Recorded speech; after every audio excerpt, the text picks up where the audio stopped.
የማቴዎስ ወንጌል ምዕራፍ 18 ከቁጥር 1 በዚያ ሰዓት ደቀ መዛሙርቱ ወደ ኢየሱስ ቀርበው በመንግሥተ ሰማያት ከሁሉ የሚበልጥ ማን ነው ይሆን አሉት። ሕፃኑም ጠርቶ በመካከላቸው አቆመ፣ እንዲህም አለ፣ እውነት እውነት እላችኋለሁ ካልተመለሳችሁ እንደ ሕፃናትም ካልሆናችሁ ወደ መንግሥተ ሰማያት ከቶ አትገቡም። እንግዲህ እንደዚህ ሕፃን ራሱን የሚያዋርድ ሁሉ በመንግሥተ ሰማያት የሚበልጥ እርሱ ነው።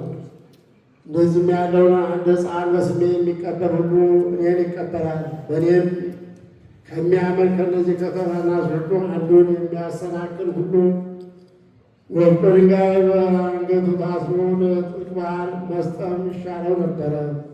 ወዮ ለዓለም ምስለ ማሰናከያ ሳይመጣ አይቀርምና፣ ነገር ግን በእርሱ ጠንቅ ማሰናከያ ለሚመጣበት ለዚያ ሰው ወዮለት።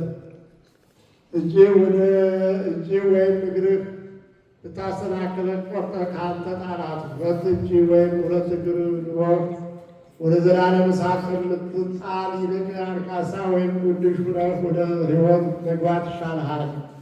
ዓይንህ ብታሰናክልህ አውጥተህ ከአንተ ጣላት። ሁለት ዓይን ኑሮህ ወደ ገሃነመ እሳት ከምትጣል ይልቅ አንዲት ዓይን ኑሮህ ወደ ሕይወት መግባት ይሻልሃል።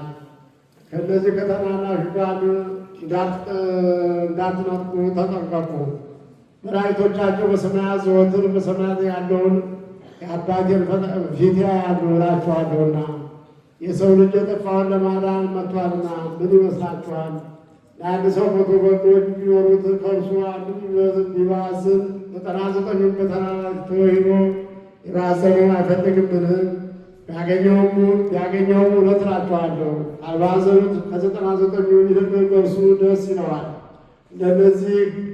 እንደዚሁ ከእነዚህ ከታናናሾቹ አንዱን እንዳይጠፋ በሰማይ ያለው አባታችሁ ፈቃድ አይደለም።